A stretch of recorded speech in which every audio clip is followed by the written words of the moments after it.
It's 3. It's time to play. Let's go. Welcome to the Bay Area Nature Journal Club's How to Draw Songbirds workshop. Today what I want to do is to give you a bunch of tricks and techniques to help you manage those little songbirds. We've done a whole series on birds. And we started with the cooperative birds. The ducks will sit out there in the middle of the pond and wait for you to sketch them without hiding behind any vegetation. The shorebirds will go back and forth on the wetland, then stand on one leg and pose for an hour or two. It's a little bit of a different thing drawing songbirds. You're walking along and all of a sudden you see this little flash of yellow and you go, oh my gosh, it was a goldfinch. There's a lesser goldfinch over there. And it disappears into the brush on the other side of the trail. I was out hiking with somebody recently, and we saw this flash of color across the trail, and I pulled out my sketchbook and told him, I said, how can you sketch from something like that? And I said, well, just watch this. And I showed him my sketchbook and got out my pencil and wrote, what was it? It was a Wilson's Warbler. Wilson's Warbler flew across trail. And, sometimes, you can't do much with that. But what I find is that while we are frustrated by some birds, usually while we're over here kind of going, bird, would you, I want to sketch this bird and it's hiding in old vegetation. While you're doing that, behind you, there's a scrub jay going,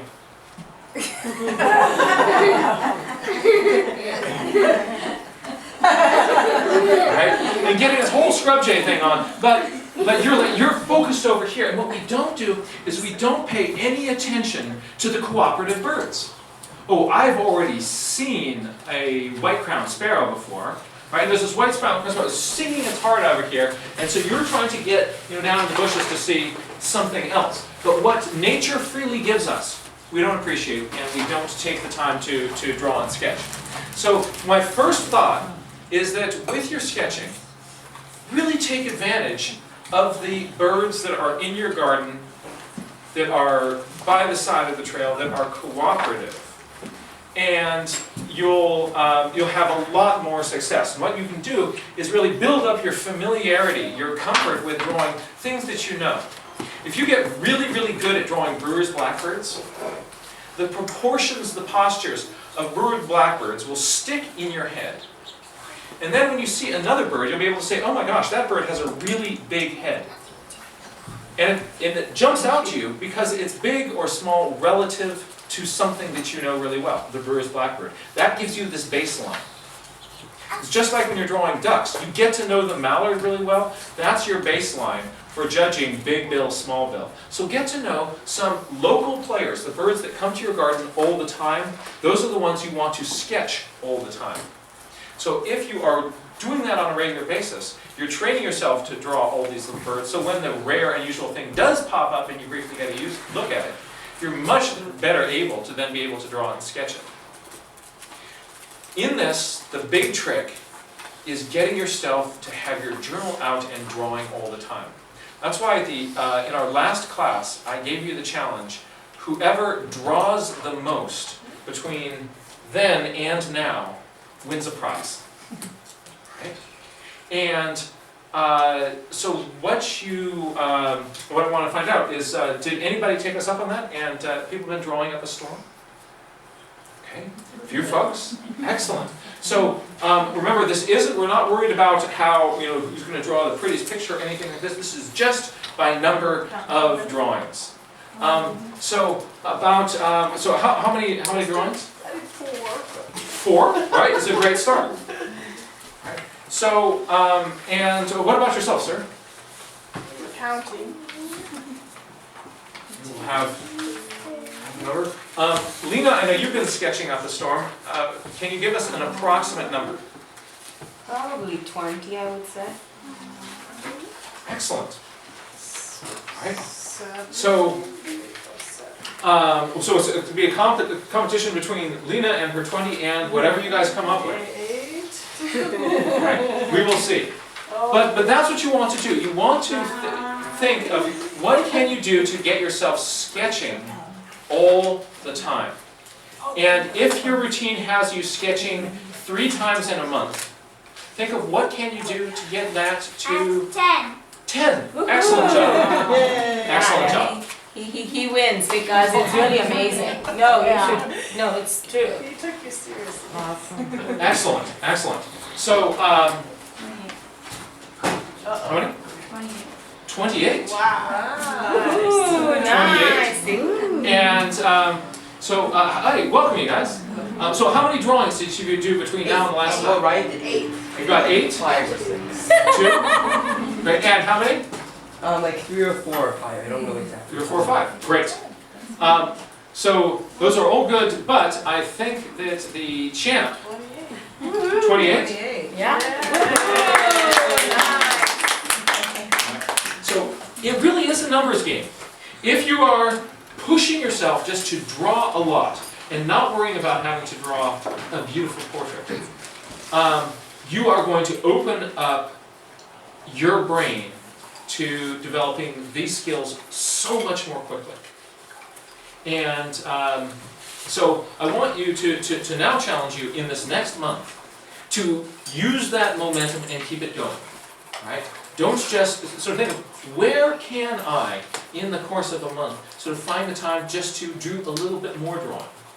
How many people this last month found yourself at some point kind of in YouTube land, where you were looking at a video and then that led you to another kind of quasi-related video and then an hour went by? Did that happen to anybody else? Well, or Facebook, you kind of got into this sort of loop of kind of catching up on irrelevant stuff about people who you wonder why they got on your friends list, right? What if you were to take a little bit of that time, chip it off, the next time you find yourself kind of in that sinkhole, close the laptop, grab your sketchbook, and just go make a little drawing. Use that as a clue, but maybe this is a time that I can carve out just a little bit of time and increase the amount of time you're sketching and drawing. So what I've got for you is this really cool eraser. And this is, it kind of works just like a pen, but it's going to allow you to draw, erase as if you're drawing. So if you've got a shaded area, you can draw your erasure marks into it. And it's a really fun tool. So it's not just a big, I'm going to get rid of information thing, but it's a real eraser as a drawing tool. So you might have some fun playing with that. Thank you. All right. Now we're going to take a look at songbirds. I would first like to send mad props out and a special thank to Ashok Khosla.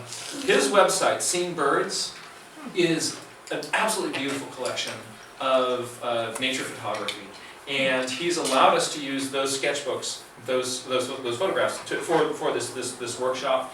I also encourage people to go to it if you're looking for inspiration to get some practice birds, if the ones in your backyard are not cooperating. Just get online, check out songbirds.com. And so thank you very much. Also, for you folks watching this on video, he's the guy who is providing the video, so send a little message to him in the comment section saying, great job, thank you very much. And now we'll draw birds. I'm going to walk you through the what I think are the three most important things to observe and record when you're making an initial preliminary sketch on drawing a bird. Similar to what we're looking at with the mammals, we're going to look at the posture, the proportions, and the angles. But what they mean in terms of birds is a little bit different than when we're drawing the mammals. For the posture, what I'm looking at is the general body angle of the core of this bird's body. They can move their head around all sorts of different angles. They can move their tail around all sorts of different angles. But different birds will sit with their body tilted at a really characteristic angle. And what I do is I start by looking at that and just putting a little light line down on my piece of paper. I'm going to create the whole drawing around that posture line, and I'm going to end up with a tanager that's in the right posture. The posture line of a bird will change as the bird is moving to a different position. So if the bird is holding its body at this angle, look at the shadow of my hand on the screen. As that comes towards you, you see how it turns vertical? Right? My hand is still at an angle. The bird, if it turns towards you, right, is still sitting at an angle, but you now see it as a vertical posture. So for this, I would draw a vertical line. So that initial posture is going to change depending on the angle that the bird is sitting and then how that's swiveled towards you. So with that one line, that launches me into my drawing. If the bird takes off right after I've drawn this one line, I might just make a little written note next to it. This was the posture of a savanna sparrow on a branch with no wind blowing. With that one line, I've recorded some really important information. The posture is going to change for different sorts of critters, and the whole drawing is going to be constructed around that. If you start with the details and just work your way from the beak and the eye to the tail, you generally are going to miss that angle or posture of the bird. The second idea is the proportions. And by proportions, I mean how big is this bird's head compared to its body? All of us have in our head a general, and it's really easy when we start sketching to have that idea in our head of bird proportions come onto our page. Generally speaking, the idea in our head of the proportions that a bird ought to have is different than what that bird out there on the branch has. So I want to look at how big is your head compared to your body. And, that's a big head. That's a lot of head. And it's hard to get yourself to make a bird with a head that's that big. So how difficult, when you start to draw, your pencil's going to want to make that smaller. An example of a bird with bad proportions. Look at how small that head is. Right? Great details down here. Too bad I didn't slow down and really double check my proportions. At the end I notice it and then it's too late. Oops. Right? But similarly, could you get yourself to draw a bird and really make the head that small? It looks wrong. It looks wrong. But really that's what the bird was doing. Right? And so you're going to be fighting against this sort of inner model that you have of how big this head should be. And what you want to do is look back at the bird, and what I do is I will put down, here's my body shape, here's my head shape, and then I will, instead of checking to make sure, did I get it right? I will say, I'll ask myself, did I really make that head small enough? Did I make my head too large? I will look at it expecting to see a mistake. Very often I will say to myself, that should be a little bit larger, a little bit smaller. I'm going to move it over here. So I don't check my drawing to make sure I'm right, because very often I'll just confirm that because my brain wants to make me think that I do everything right. So I'll look at it to say, where did I make a mistake? Oh, right there. So here are 3 bird body shapes with different sized heads. Each of those is possible for a different bird. This might be a magpie, a chickadee, a shrike over here. All those are possible head proportions compared to bodies which are essentially the same size. And the point where we usually notice that our proportions are off is at the very end of a drawing. And then it's too late to do anything about it. So we're going to check that at the start. And the third and final point, we've got posture proportions, is the angles. And what I used to think of this as the contour of the bird, or the edge of the bird.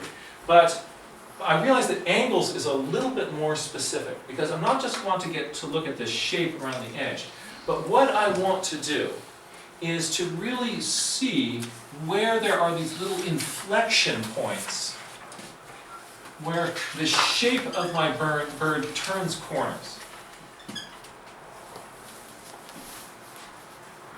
I'm going to look for those angles around the outside edge of the bird. And birds, you look at them, they really have angles and... Hey, I pushed the wrong button. Let's try that again. They have... Play. Try that button. All right. Look at those corners. Corner. Corner. Corner. Right? But we tend to over-round our birds, especially when I'm looking at my proportions. Very often what I'm doing is I'm putting in an oval for my body and looking at putting in an oval for my head, right, to get my head the right size compared to my body. So I'm putting in those proportions. And some people are driven insane by this approach. They call it pejoratively like the two circles method. Right? I hate the two circles method. The reason that a lot of people hate the two circle method is because very often you get the result of it are these birds that look like you took two circles and put them together because you took two circles and you put them together. Right? The two circles, though, I think are really useful to help us see proportions, but they are not the edges or the contours of the bird. So the circles are just there to give you proportions. And then what I have to do is I'm going to look for those corners and carve in those angles around the bird. That's the point at which the bird really starts to feel birdy. And if you have something, people will say, oh, that's got a curved chest. And if you just drew a round line on there, you would miss the points where actually there are inflection points in that where it's making more curve than other places. So I really look for those angles. That helps me fight against the gravitational pull of these circles that I have there. So I don't look like I have a two circles bird. So the angles are the point at which your bird really starts to feel like a bird. So when I'm drawing, my workflow is posture, proportions, then angles, before adding any detail. And I do these three things with my favorite non-photo blue pencil that I've shown you in other workshops. So if you're watching this on the video at home, go to my webpage and look at there's an equipment list where this one erasable non-photo blue pencil is described. I'm going to demonstrate for you now, though, when I see a bird, what are the initial lines that I put down on my paper that allow me to capture the posture, the proportions, and the angles of a bird. It's not a step-by-step formula that always ends up with a bird that looks the same way. It is an approach that is going to make me look at the critical features of the bird that I should be noticing in any drawing. So it's a flexible adaptive system that can morph itself to whatever bird that you are, whatever bird you're looking at. This is an example of a sketchbook page. Right? There's a lot of stuff going on here. When you look at this, what you don't see is that the process of creating something like this is not linear. It's not, I'm going to draw you, and then I'm going to draw you, and then you, and you, and you, you. Then I'm going to write some stuff in. Right? It actually is a very flexible process where I'm jumping around, taking advantage of whatever the bird is showing me at the moment. And so if, like me, you've got attention deficit disorder, this is the perfect approach. You start one thing, and then you go, oh, look, I'm going to do this other thing. Then you jump over to something else, and you can bounce around to all of these different little elements on the page. I'm going to demonstrate for you kind of how this looks. I start, a bird pops up in front of me, oh my gosh, it's a common yellowthroat, and then it disappears. I might pull out my journal and write, I saw a common yellowthroat. But if it pops up and is a little bit more cooperative, I look at it and the first thing I notice is what angle are you sitting? And I put a little line down with my non-photo blue pencil at that angle on my sketchbook. The bird hangs around a little bit more, I'm going to put the bird's body over that. Right? So here I'm essentially putting the hot dog of the body onto the stick of its posture. And now you probably know where I'm going to be going with this. I'm going to put the head on. But let me show you a big mistake in head placement. What a lot of people will do, because there's this little line here, is they will take the head and stick it onto the end of this like a shish kebab. Birds with this leaning forward, out of balance posture. It is possible for a bird to hold its head here. But generally speaking, if you hold your head here, your neck is going to get tired. Birds hold their head back more behind the front wall of its body here. So if I envision, see this bird's head is way out in front of what could be supported by the weight on its body. So if your head is way out here, double check. Very often you find that the head is further back. This is also your chance in your drawing to check your proportions. Did I make my head too big? Then what I'll do is drop in a couple other lines, one showing where it's what I call the eye beak line and its tail. So the tail is going to come in somewhere on the body. The tail can be up, like a wren, it can be down in all sorts of different positions. This eye beak line, with this one line, you actually capture a tremendous amount of really useful data and information. This line captures both where the beak is, but also helps you place the eye. The eye sits right on top of this line. What a lot of people will have a tendency to do is to draw the bird head this way. Here's my head, here's my beak, and here's the eye. Because we're used to this guy. But if you peck for a living, you are sighting your eye right down that beak. So that one line, tremendous amount of data captured with that line. And now I have to fight against the gravitational pull of these circles by carving in those angles. And sometimes to help you see those angles and those points where things change in flexion and shape, if you look at the bird itself, there's so much detail there that your brain gets distracted. What I find to help me see the edge of an object better is to look past the bird at the shape of the air next to its body. So I don't look at the bird, I look at the air that is next to us. We'll see this in a photograph in a moment. You'll see how much easier it is to notice the contour of the body when we're looking at the negative space of the air rather than the bird here. So very often, when looking at what are the shapes that you see on just outside of the bird, helps you find those angles. Lastly, I'm going to notice where on the bottom my legs come out, and whether the bird is holding its wing drooped down, holding it up on top of its back. I'll put in a line where that bird's wing is. This one is holding its wing up.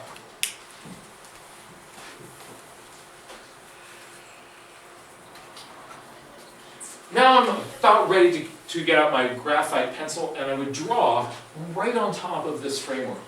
So I've given myself a skeleton that I can hang all my details on. The problem is, right at this point, my bird moves. You could try to flip it around in your head and kind of get it back there. But I find if the bird is moving around, I'll just start simultaneously several different drawings. So it's now turned in a new direction. I give myself a new posture line, a new body, a new head. And I work out a whole other sketch from this different angle. Something also to consider, as you're doing this, don't make all your sketches the same size. You can have a larger one that you can get more detail in, smaller ones where you can just capture a pose. But if you're doing all your sketches the same size, you kind of lock yourself into one way of thinking about the birds. Sometimes a kind of a quick sketch from a distance can give you a posture very, very quickly. You don't have to have the same kind of zoomed in detail on something. So what I'll do is I will put, here's some nice negative space angles here. I'll put all of these together on one page. These blue lines you see are darker than I'm actually making with my non-photo blue pencil. Just enhanced here so you can sort of see the lines. But when you're looking at your sketchbook page, you'll barely be able to see them. You don't even know if this will come out on the video. But if you look very, very carefully, when you're up at sketching distance, you can see those non-photo blue lines. But that gives me the framework that I am going to be sketching on top of. And we'll go into some details of how you draw wings and heads and all these other sorts of things. But I'm putting those details on top of this framework that has already worked out the shape. Another thing that is very helpful at this point is right from the start to start adding in some written notes. If I'm adding in written notes, then it feels much less like an art project and more like naturalist note-taking. And that gets my brain in a totally different place. There's less kind of pressure. Now I got to make a pretty picture. Another thing that I can do is to add in written notes, little kind of color notes, saying what color the different parts of this bird are. That's going to remind me of where I'm seeing those little color zones later on. And now my bird disappears down into the bushes. I'm thinking, oh no, I've lost my bird. But it's down there, it's chipping, chip, chip, chip, chip, chip. I could get frustrated and be upset with my bird, or I could just turn and make a little note on the same page of what the call of this bird sounds like. So here I have the call, it's dip, dip, dip, low, emphatic, moist call. So a description of what I'm hearing. So the journal isn't just for what you're getting visually, it's for what you're hearing, all your other smells you want to, your other senses, you want to try to document whatever your experience is on this page. If the bird reappears, I continue drawing and sketching, working on whatever pose that bird is showing me. It starts singing, I write a description of the song. It starts singing and I can see it, I can make a little sketch of its posture. So notice by making some of these different sizes, that's a much quicker sketch to do than that is. So I can take advantage of that, oh, I want to capture this pose. I'll just do a little jot of this bird. So play with some different sizes. It'll get you to look at the birds in different ways. Another thing to notice here, I'm not just describing what I am observing, but I'm also writing in what I'm wondering about. And to intentionally include your questions in this process is a very valuable part of the process of keeping a nature journal. Another thing that you can do is, as you're making sketches, you don't have to always make a head-to-toe portrait of the bird. If there's some specific angle of it, remember looking through some of Lena's sketchbooks where, here's part of the back end of a yellow-rumped warbler. You'll find little bits and pieces. If you see some detail of it, or there's some part of it that is really interesting to you, you can do just a little study of that. You don't need to do a whole entire bird. So on this one, I'm curious about the different ways the head looks as it's moving around. And so get out my non-photo blue pencil, make a few little doodles, and record different head positions. All right? So there's lots of ways that you can approach doing this. Lastly, this little bit of information right here is critical. This is what's called the metadata. The metadata is the data behind the data. All right? This is where I am, what the date is, what the weather is. That sort of information takes this whole page of notes and turns it into a useful scientific document. Just by adding that, it goes from anecdote to scientific document. So that's something I try to remind myself to include on every page, whenever possible. I could leave it like this.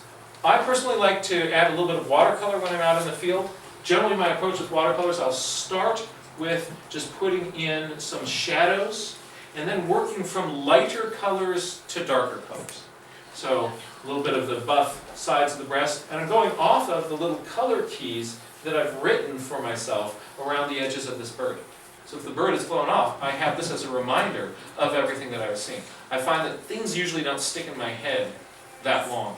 And it's a few minutes later, where was the buff area? What was the color down here on the side? Those color notes will help remind me. I often will test my colors off on the side of the paper here before they hit my bird, so I don't put a funny, surprising color onto my drawing. One last thing I'm going to do is put this bird in a little bit of habitat. Actually, first I'm going to add a little bit of white colored pencil in here. Once your bird is dry, adding a little bit of colored pencil, look at what it does with sort of the texture on this bird. I've totally lost its eye here. A little bit of white colored pencil comes in. Now I'm going to play with this guy here and put it in a bit of habitat. I first put a brown wash of paint behind it, and then got out my pencil and just drew in the edges of some of the tules that this thing was on. And now, what we have a tendency to do at this point is I'm then going to get out paint and paint in some of these tulies, right? But no. What if, instead of doing that, you've got these drawn in where the tulies are. What if instead of putting your paint on the tulies, you know how as you go back in the tulies it gets darker and darker and darker? What if you mixed up some darker brown paint and put that in the spaces between the tulies? And because I have this marked out, I get something like that. Fun little trick. So you're going to draw in the, paint in the negative shapes, and pow, you get these positive reeds popping out at you. That's a lot of fun to play with. And you get a lot of bang for your buck. And you get this sense of depth back in there. So we went through this process because I wanted to show you both the step-by-step that I do in putting something like this together, but also sort of how that fits into a larger process of field sketching, and some of the components and things that I can include on that page together. This becomes a very open-ended and playful way of observing and wondering and recording my experience. Different than I'm going to make a bird portrait over here and make a bird portrait over here. But let's try that posture, proportion, angle approach, which we saw for this guy. Let's try that with this bird right here. What we're going to do is we're going to walk through this together. And when I would be doing this, the process of doing something like this takes about this much time.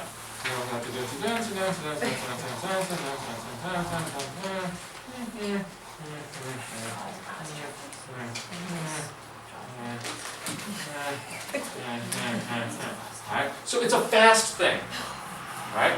But what happens very often when people are doing their these sketches is that what they start doing is they start kind of drawing energy, right? No, it's got a totally different energy. It's light, it's loose, it's fast. And you're not, when it's scribbly like this, I have no commitment to any of the lines. If I draw this careful circle, you get the crunchy noise off of the squeaky pen. And also because you've made that so definitive, you're going to go, yes, that's right. But if I've got it squiggly like this, I can go like, oh no, actually the head needs to be a little bit, this is much more non-committal. And I can make tons of little squiggly, scribbly lines in here if it's done really pale or with that non-photo blue pencil. The non-photo blue pencils may be hard to see in this dark light of this room. So so I can be fast and scribbly, but I'm deliberate in adding certain sorts of things. So let's start with the posture of this body. So just lightly, loosely put in the posture of the body of your bird. Drop your shoulder, relax your hand, no tight grip on the pencil. And I'm going to put an oval of a body over that. Notice that this bird's head is behind the wall of its chest here. So I'm going to put a head up in here, not like this. We'll kind of have that head sink down into that other oval. Eye, beak line, and tail coming off here. And then angles.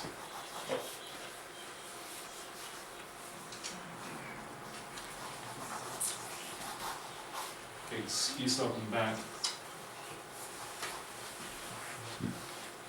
Oh, I forgot to give this guy wings. So put in the point of its shoulder in here. I often will carefully sort of figure out about where does this start here, where does it end, and okay, there. Legs pop out here, and one there. So what you don't want to do is get so into this blue pencil drawing that you actually start drawing with your non-photo blue pencil. You're just making a framework that you're going to hang your drawing on. So once you've got to the point where you're like, okay, I've got a reasonable kind of bird framework here, then you put your blue pencil down, you grab your regular graphite pencil, and you start your real drawing. So don't get, some people have a hard time making the jump to the regular pencil. So what I'm going to do is I'm going to put a, we're going to have a bird sketching rodeo. And this is like calf roping. The way it works is like this. I'm going to put a bird up here. You're going to draw your bird, and once you kind of got it, go, oh! Right? Right? And so what you don't want to do is kind of, you're going to have a maximum of 1 minute. But you may find that you can, if you get this in less than a minute, go, oh, we'll see who's got the first bird. Right? But don't be in such a hurry to finish that you don't stop and do things like check your proportions. Right? But let yourself be done when you're done. Right? Once you're kind of at that point, like, okay, I'm ready to grab that pencil. If you still have time, you can then grab your graphite pencil. But here's some O's at different times. And so to give you an idea of kind of where people are in sort of initially blocking out your basic bird shape. So here we go. Are you ready? Maximum time is going to be 1 minute. On your mark, get set, go.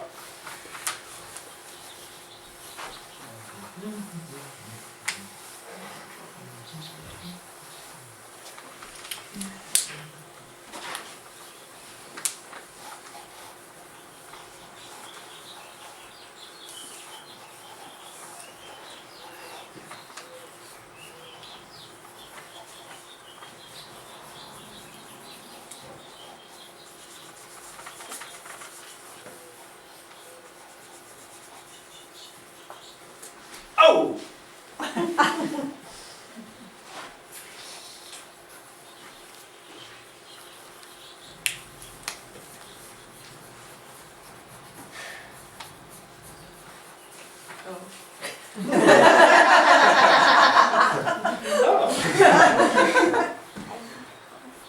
Oh, wait for you to.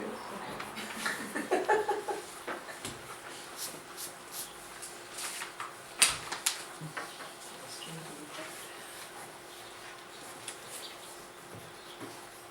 Don't forget to breathe.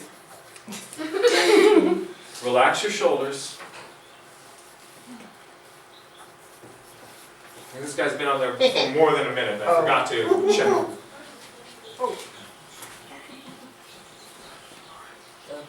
And then it flies away.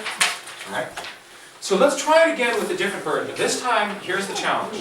What I'm going to ask you to do is to double your drawing speed. You are going to get this next sketch, right? If your hand normally moves this fast, you're going to be moving. Just get it faster. Keep it light. Keep it loose. Are you ready? On your mark. And go. Well, I can draw the cherries pretty quick. This one really has its head up behind the wall of its chest. Oh!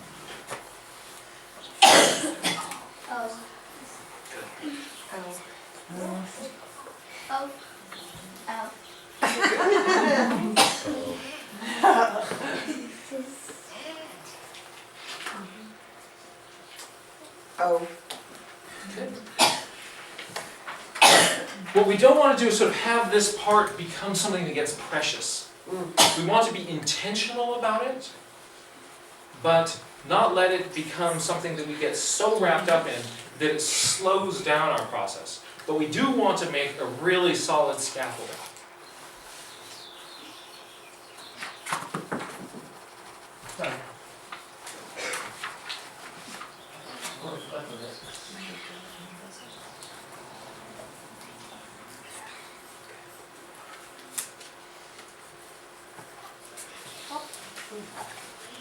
Try one more bird.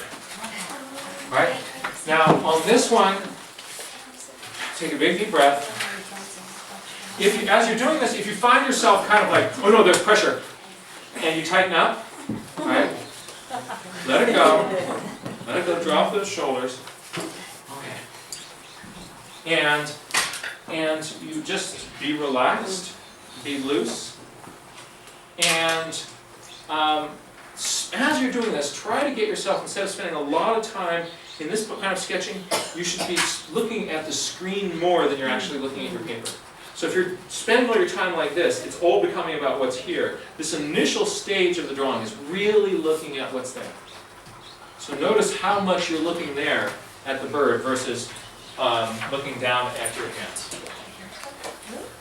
Oh, you're having a bad day.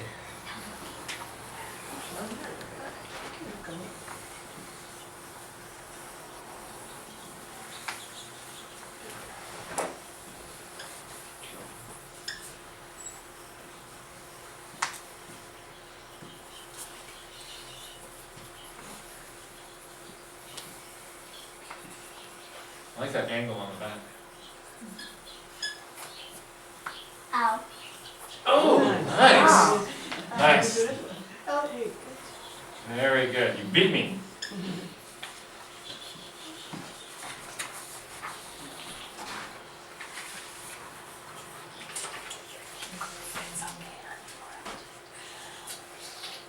Oh. 10 more seconds.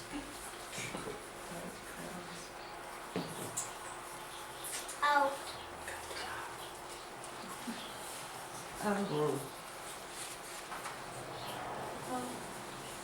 Oh. Whoops. It's a long 10 seconds, isn't it? Yeah.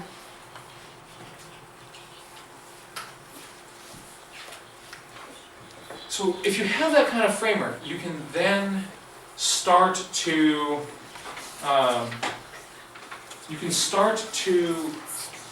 sketch on top of that the careful details. And so you may ask, how do you do that?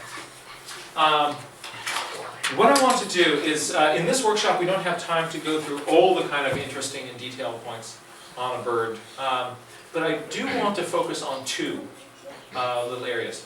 One, to take a look at the bird's wing, and the other, some details of the bird's head that will help you be able to draw and sketch it. Alright? So we're going to take a close look at head and wing details and see what we can do. To help us do this, understanding a little bit of the structure that is there is going to help tremendously in being able to draw it. Very often when we're drawing something, we are simplifying what we're seeing. But to simplify something that you don't understand usually gets us into trouble. So instead, what we're going to do is we're going to start with a little bit of background, how to understand the wing and to understand some of the major features of the head. So here we go with the wing. If I'm a bird and I'm flying this way, you're looking at my back, this will be my left wing seen from the back. Here's the bird's shoulder, its head would be up there, its tail sticking out down there. And in this wing, first notice that the outer part of the wing has this sort of zone of long feathers that stick out here. Those feathers here, these are called the primary feathers. The feathers that are then equal length going in towards the body, these are the secondary feathers. So we have our primaries and our secondaries. And look at the secondaries have this row the same size, and then we have Papa Bear, Mama Bear, and Baby Bear. 3 feathers going up, progressively shorter. All right? What are these?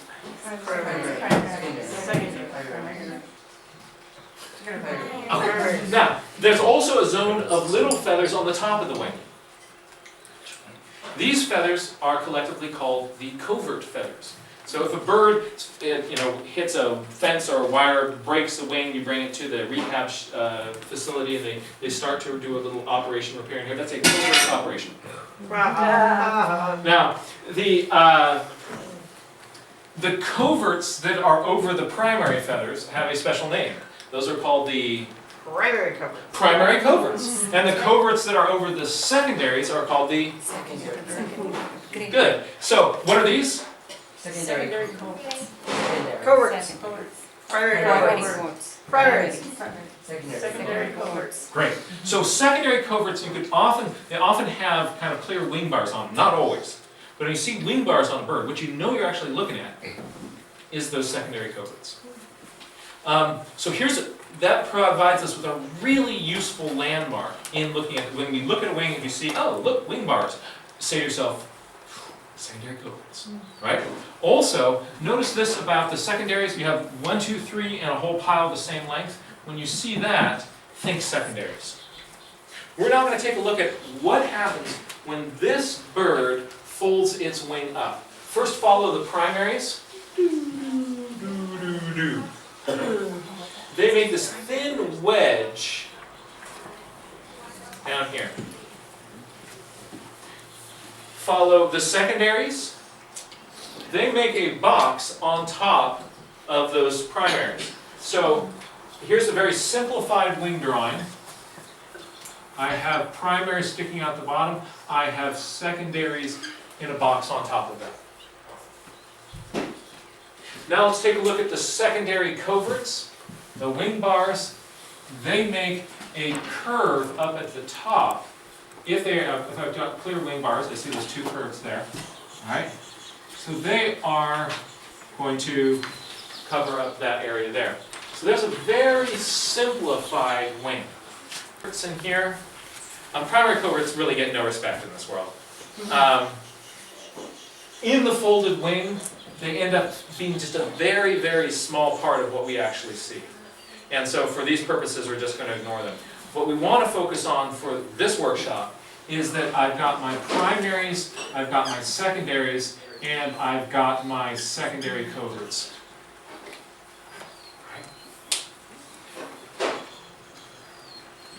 What I used to do when drawing a bird wing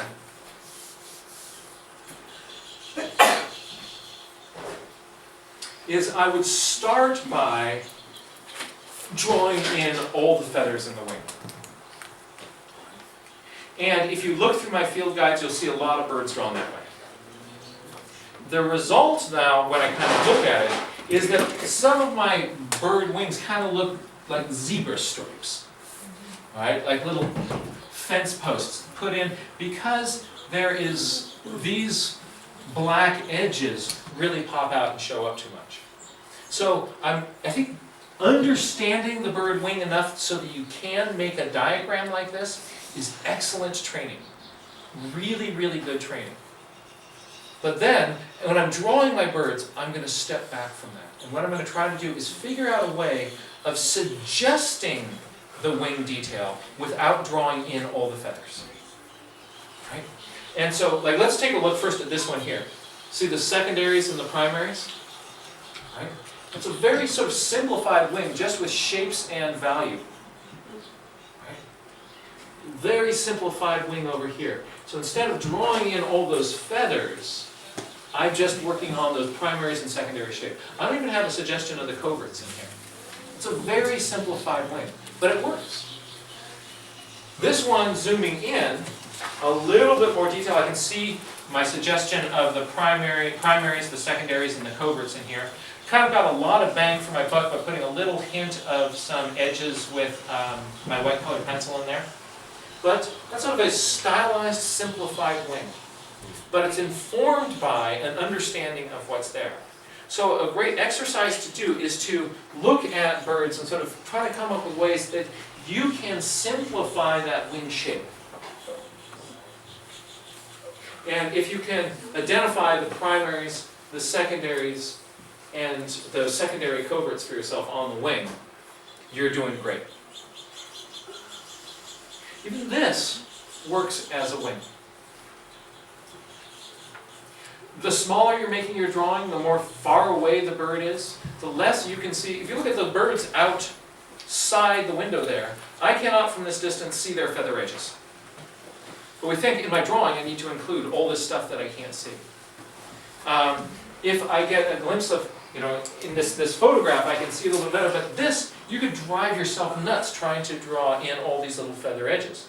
And then you might end up with a part of your drawing that just, it feels like a zebra striping again. Instead, that does a great job of summarizing a ton of information. You know, how some people have, like, here's my bird wing. That's actually not that bad. A little tweak on that to this, or even better like that. Wow, you've actually got a bunch of really relevant information in there for your bird. So this can be a bird wing. I would probably use this approach on a bird where it's mostly a uniform color on the wing. I'm seeing it from a greater distance, not really good light. Right? I don't have a big spotting scope on a very cooperative bird. This is a great way to quick shorthand for a wing.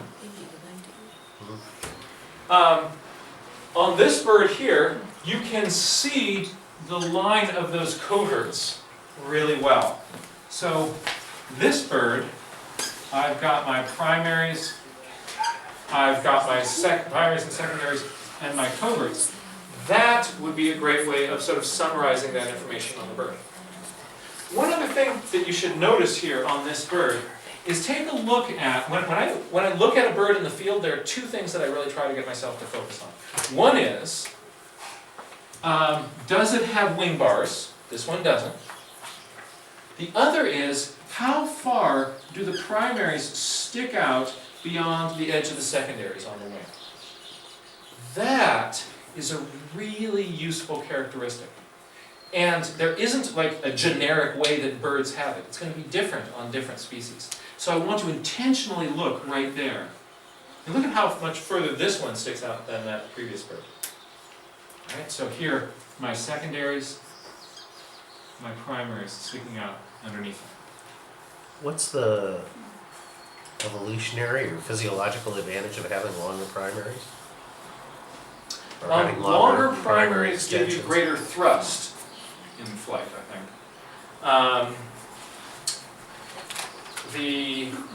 So I guess they're going to aid in flying. You see long primaries on a lot of long-distance migrants like ducks. You know, they've got On this one, on this lark sparrow, the primaries are pretty long compared to the rufous crowned sparrow that you just had. Do these guys migrate? These guys do, rufous crowns do, don't they? These guys do? Yeah, it would be interesting to explore. So, Not as much as the lark, who knows? Oh, You have to see the range.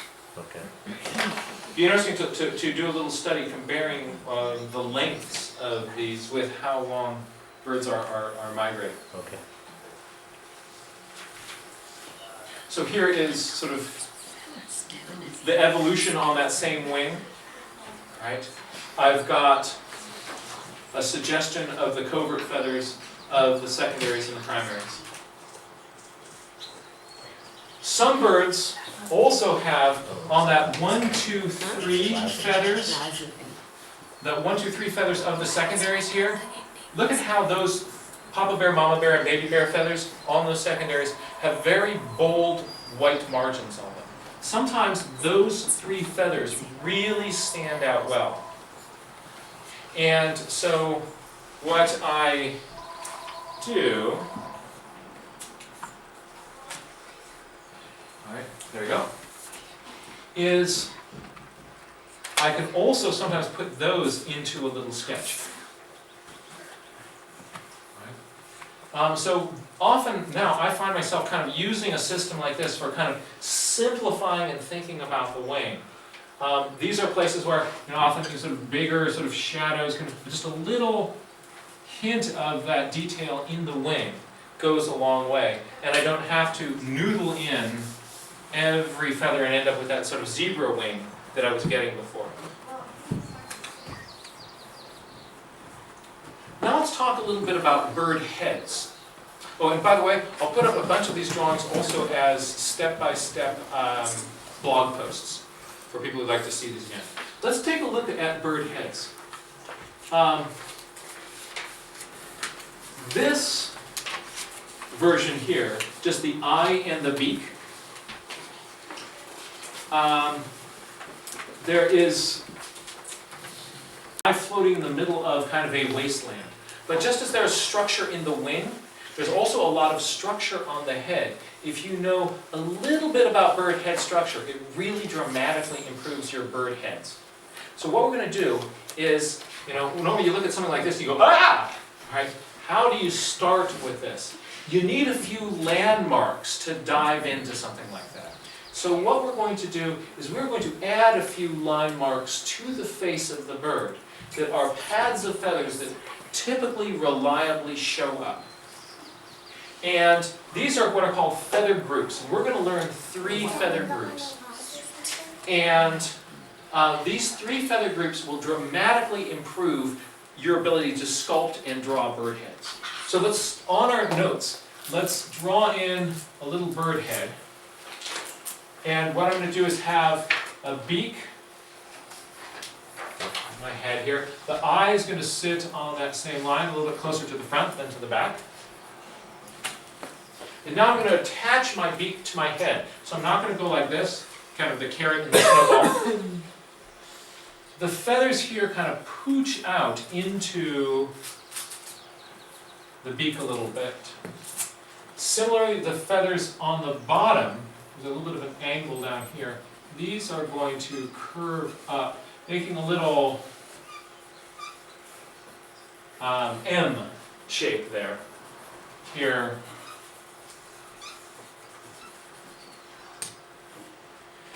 The shape of this margin is going to be different in different birds, but generally you're going to see in both of these zones a little bit of pooching out like that. You'll see some examples of variation in some photographs in a moment. And then notice that the chin feathers come out a little bit under the beak like this.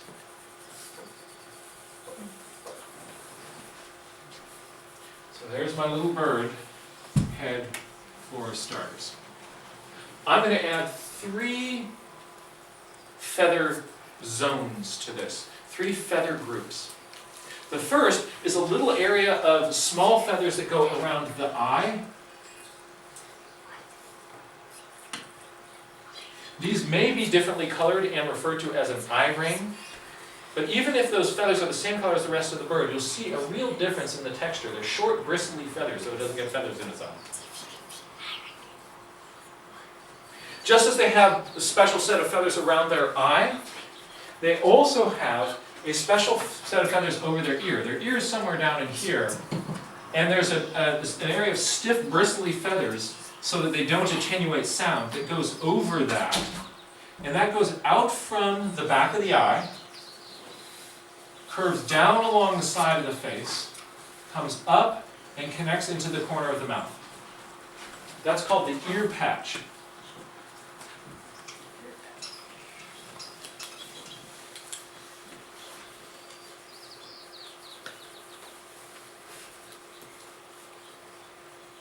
And the third one that we're going to take a look at is this area that comes below the ear patch from the bottom corner of the mouth here, of the beak, comes back along like that. This zone is called the malar. M-A-L-A-R, I think. But I'm not sure. Correct. Oh, good. I got a spelling word right. For us dyslexics, when that happens, we're like, I will take a bow. So here's my malar. And the malar, sometimes it's hard to see that the boundary of this is often really distinct, especially right back in here. The boundary of the malar is really strong, often up close here. It gets a little bit more indistinct as you go further away.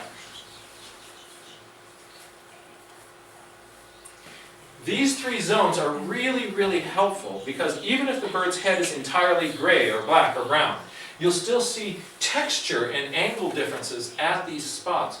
They pile up, little pads of feathers that give structure to the bird's head. But if the bird does have patterns of color on its face, you'll often see the boundaries of those colors along the boundaries of these little zones. There also are special sets of zones of feathers on the top of the head But we'll deal with that very briefly in just a moment. These big three, the eye ring, the ear patch, and the malar, are gold. Some birds also have very streaky, stripy faces. Right? And what's neat about, if you know these feather zones, the streaks and stripes on the face of the bird, they go along the edges of the boundaries of these feather groups. So they help you also place the streaks. Then you basically have to know there are two other streaks that you can get going off the top of the head, and then you understand how stripes go on the face of the bird.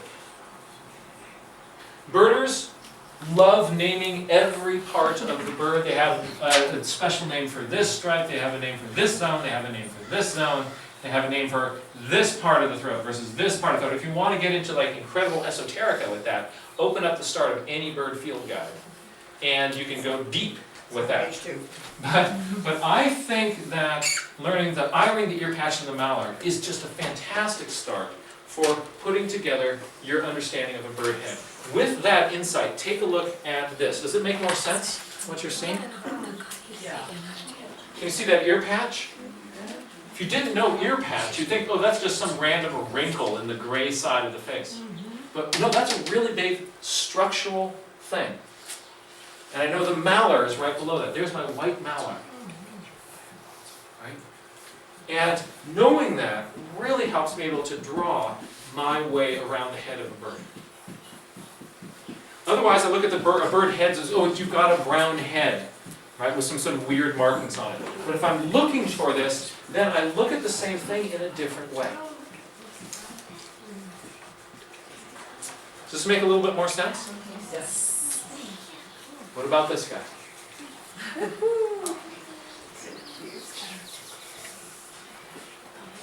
What color is the malar on this?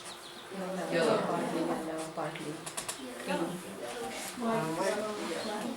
White, this whole kind of color zone right in there. And look at how that kind of goes right back. You see the corner of the mouth? Right back from that.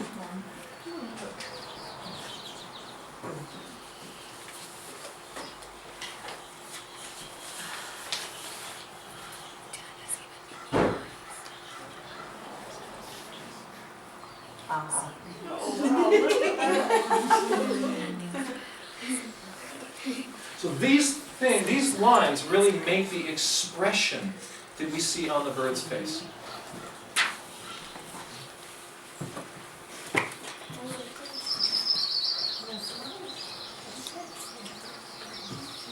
What color is its ear patch? Malar? Can you see that little kind of crack in the malar? Isn't that cool whenever it sings? It sings, yeah. This is what we call a broken eye ring. See it above and below. But see how those structures give you a place to hang these details on. They give you an orientation, a framework for that face.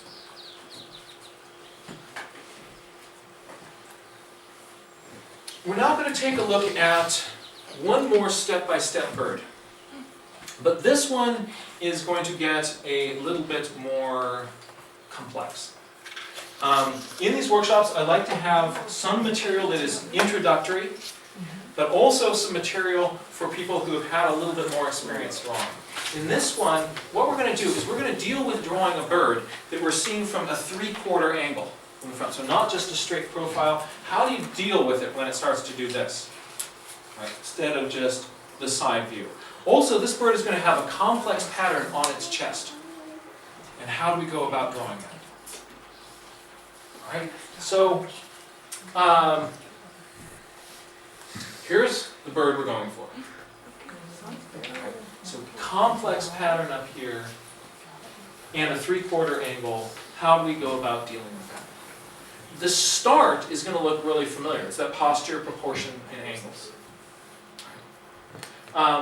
Oh, by the way, if you're kind of getting started and your brain is feeling full, don't feel that you have to absorb everything that is coming at you right now. If you feel kind of comfortable with what you have, it's okay just to kind of sit back and kind of, I'm going to just sort of see what you're doing now, but I'm not going to really push myself. But what you want to try to do in your drawing and other activities is get your brain to challenge your brain so that you're pushed into just a little bit out of your regular comfort zone of how you always do things. That is the zone where you're going to be learning to draw more, to draw better. And also, by doing that, you're going to help your brain build gray matter. This is what's called neurogenesis.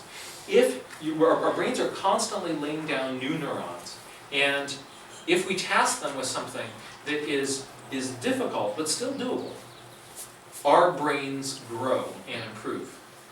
Right? But if you just kind of coast with what is comfortable and what you already what you know, and don't challenge yourself, you're not going to get any of the advantages of the brain exercises, all those. People have done like these brain gyms, computer programs to help you kind of keep your brain sharp. You can do that, and then you get good at the computer program. Or you can challenge yourself, like right now, I'm going to try birds, 3/4 angle, right? You work at this. If it feels a little bit challenging, that's actually a really good thing. If it feels overwhelming, back off, right? But if you feel just challenged by it, lean in and see what you get from it, right? And then learning to sketch can be an incredible way of doing your own brain gym. So here's where we're going to go. We're going to start posture, proportion, and angles just as we had done before. So this will all look very similar. What mistake did I just make? It's too far forward. Yeah, shish kebab. I'm going to sink it down, move it back. My eye and my beak. And this is the part of the drawing that I love. I love when you get to draw on those angles. That's where it really starts to feel birdy to me. Then, so this part we're familiar with. But now what I'm going to do is I'm going to start to add a few other lines that are really useful for a bird at a 3/4 angle. One of these, one way of kind of looking at this is this way. Similarly, imagine a line that comes right through the eye on the other side so that you're making crosshairs in the face of the bird. This will help your drawing keep oriented wherever the bird is looking. Right? And so what I'll do is I will draw crosshairs through the face of the bird. People do this with drawing humans, right? So you don't get like crooked eyes. Same goes for birds. But that cross right there is also through, the eye sits on top of the line, that cross goes right through the part of the bird where the beak attaches. So that's where my beak is going to attach to the bird, not the tip of the beak.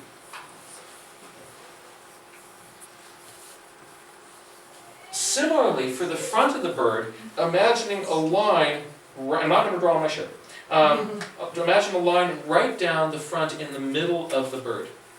If it's looking straight towards you, that's easy. But if it's turned to the side, that forms an arc down the front of the bird. In thinking about how these lines curve around a three-dimensional form, envisioning latitude and longitude lines on an oval is a very, very useful exercise. I've got a blog post up with this diagram in it. And what I found is a really useful exercise is to print that graphic onto a piece of paper and just trace these lines. And what you're doing is you are locking into your brain this feeling for how these lines disappear over the horizon. This is really, really useful. And this comes into drawing in zillions of ways, whether you're drawing a person wearing a jersey with a zipper on it or the breast of a bird.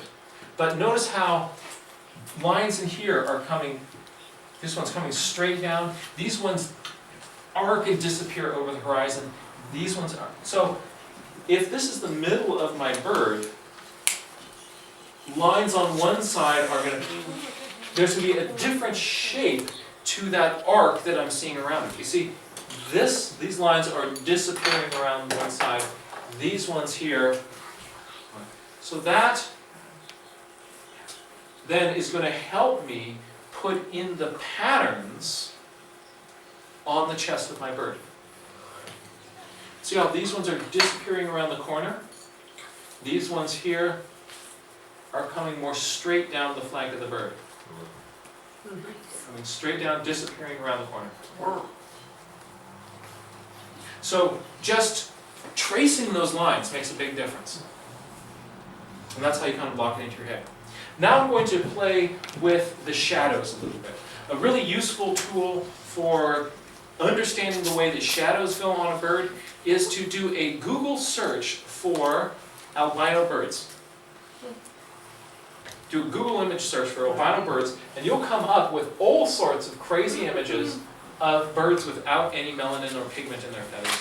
And by looking at the way that the shadows fall on the feathers, you can get a really good understanding of what do shadows do on real birds. Artists will sometimes do these exercises if they want to learn how to draw the face, where they will take a plaster model of a face and just play with that in different light. It's this neutral white surface, and they can see what the shadows do. We get the same advantages by looking at albino birds. Wow. No. So, anybody with access to a computer, you can do an incredible study and learn a lot that way. And then what I try to do is I think of these shadows are forming, the edges of these shadows are on places where the planes on the surface of this bird are pointing in different. So I want to try to train myself to visualize what are the surfaces that are pointing towards me, what are the surfaces that are pointing at different angles on the bird. If I can visualize that, I can then figure out what shadows would be doing from different directions. And then when I'm putting in my shadows, that's what I'm kind of visualizing in the back of my head. What is happening on these different planes and angles on the surface of the bird. I don't have to draw this little kind of crystal bird out, but that's what I'm visualizing in my head as I'm placing my shadows. If I'm working with watercolor, I'll put in my shadows first, and then just start to apply progressively darker layers of paint. I start with the light background colors, then get darker, and then get darker, and then put in my last details. Jack, Yes? do you have a standard color you use for the shadows? I usually use, Daniel Smith makes one called Shadow Violet, and I'll mix that, a little bit of that, it's a little bit too purpley for my liking, and I'll mix that with a little bit of the gray mud that's in the gray part of my palette, or mix it with a little bit of brown, just to kind of dull it out a little bit more. And that often makes a really nice shadow color. I like to have it, if my shadow will be tinted towards any color, I like to kind of err towards the purple end, because that will still make really good shadows in things that are yellow, if you paint yellow over it. And a lot of other colors turn really ugly when yellow goes over them. So if you're going to have a generic go-to color for a shadow, that's where I would go. One last thing that I did here is I got out a white colored pencil and just added a little bit of texture with that white colored pencil. So without the pencil, with the pencil. You see that just really kind of adds a lot more pizzazz to this. Finally, I'm going to put this bird in some habitat, painted green behind it. And remember that trick I did with the tulies before? This time it's in a blackberry patch, so I drew in my blackberries. And normally what we would do is we would then paint the green leaves there. Paint those leaves. But what if you painted the area around the leaves? You get this sense of deep forest there.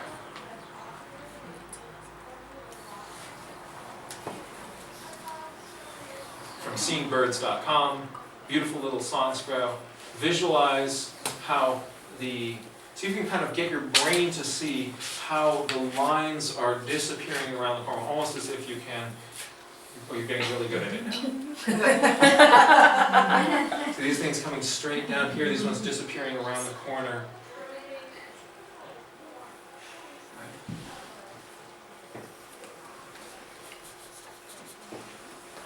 So That's now, super handy. That's That's awesome. super This handy. trick is really awesome. isn't that interesting? Because the way I was thinking of it, I've been trying to figure this out, is like pine cones, you know, pine cones, it goes at a diagonal, but it doesn't go at a diagonal. It follows the contours of the body. And when I remember I was sitting in my little room, I had one of these kind of eureka moments and almost went running around the neighborhood when I said, I think this is really good. So for me, it's really fun when something like this Hopefully you works, I didn't get come to out of the share. bathtub. Yeah, Yeah, right.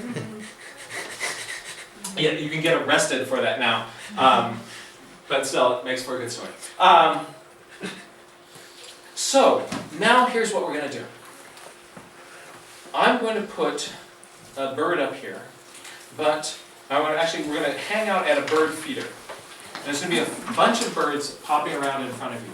And what you want to do is try just bouncing around from one bird to another, get multiple drawings going at the same time. If you start a drawing and the bird moves, just what you'll notice at that point when the bird moves is you'll get this kind of, darn it, you just hold still, all right? As long as your brain is going, oh, birdie, hold still, all right? You are actually not being present with the birds and really paying attention to what's going on. What you want to try to do is try to get your transition from I'm drawing this, oh it's moved, now I'm drawing that, to be as seamless as possible. Something that helps with that is by having multiple birds going all at the same time.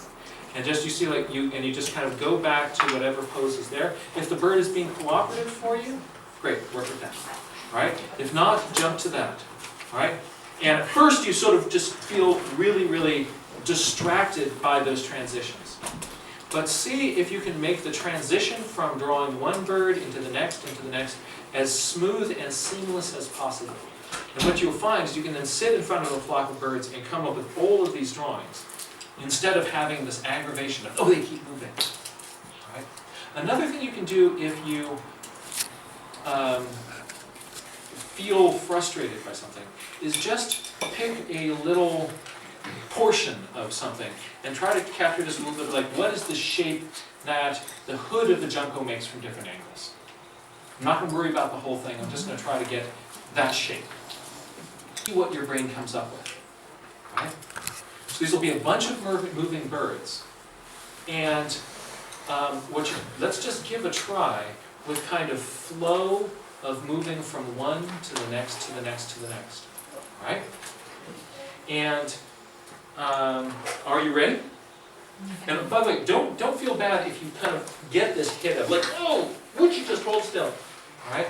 But notice, whenever that happens, it's kind of taking you out of the moment of being present.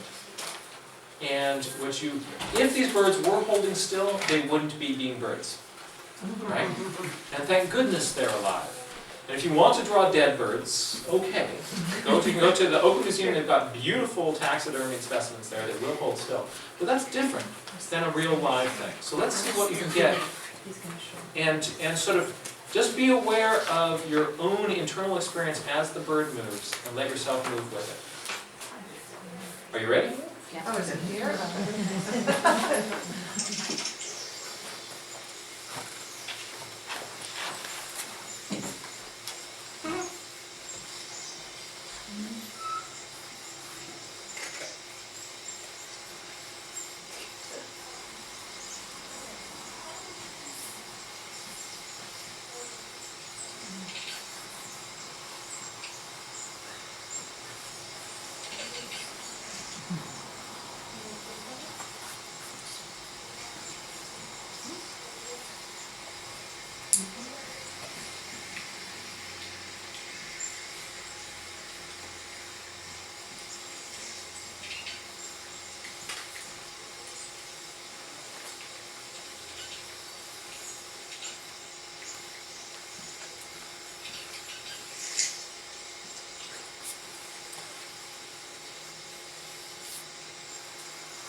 going to let this run for about 4 more minutes.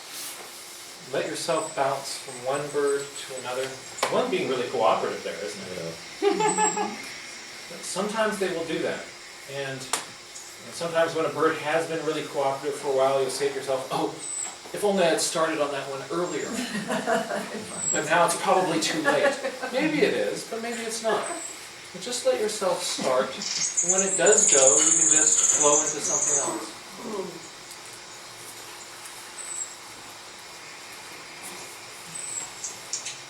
Notice how we can't see any wing detail. But there's a shape of the wing.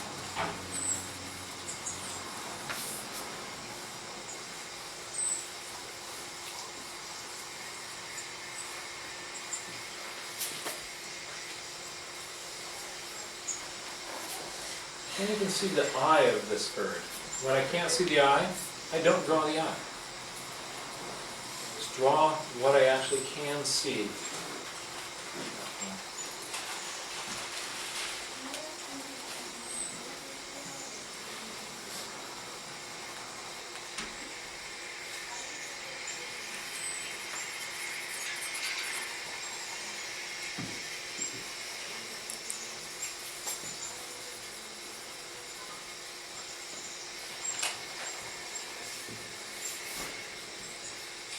Well, so much for cooperating.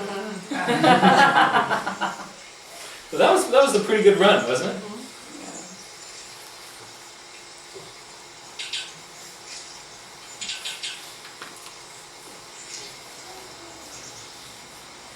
This sort of junction between hood and back and chest is such an interesting shape. It makes me realize that I've drawn that wrong a bunch of times.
So, when we're drawing songbirds, they do move a lot more than those shorebirds and ducks. There will be ones that are so impossibly fidgety that they're really, you can't even get them in your binoculars. But there will be other birds that are going to really afford you opportunities to see, to look, and to observe. Don't be afraid of them just because they're small. Take advantage of the ones that are cooperative and will come up to you. You're sitting somewhere eating lunch and there's a brewer's blackbird. Actually, is an absolutely stunning, stunning bird that gets no respect because they are so common. If those were rare, people would travel for hundreds and hundreds of miles for an opportunity to see that beautiful iridescent and golden eye. But we take them for granted because we see them all the time. And play with these ideas. Don't feel that you have to do perfect bird portraits. When you're sketching out in the field, mistakes happen all the time. And that's totally okay. That's part of the nature of field sketching. You don't have to then go correct it with your field guide. You can just make lots and lots and lots of sketches. Another really interesting exercise is to, when you get familiar with something, and sometimes if you're on your own, kind of hanging out, just see if you can reconstruct that bird from memory. Or can you take it and make a sketch of it, spin it around from different angles? How would it look from here? How would it look from here? How would it look from here? The more that you kind of play with those things in your head and spend the time with the critters in the field, the more these things are going to become a natural, organic part of the way you're able to see something and get it down on the paper. Anybody who can sing that beautifully deserves... Oh. Okay. Hi, can I call you back? Thanks. Sorry Oh, about that. Sorry, thanks. Let yourself play with it. And don't give yourself the pressure of, I've got to make these perfect bird portraits. Make lots and lots and lots and lots of pictures. The more you do that, the more it will come. And if it feels a little bit challenging, when it does, just go, yes, neurogenesis, right? You want to be in that place where you're not just in your comfort zone with what you always do, right? Push yourself a little bit outside of that, and your brain really, really benefits by learning these new skills, learning these new ways of playing and approaching it. I think that birds are some of the most incredible, beautiful things on this planet. Their colors are exquisite.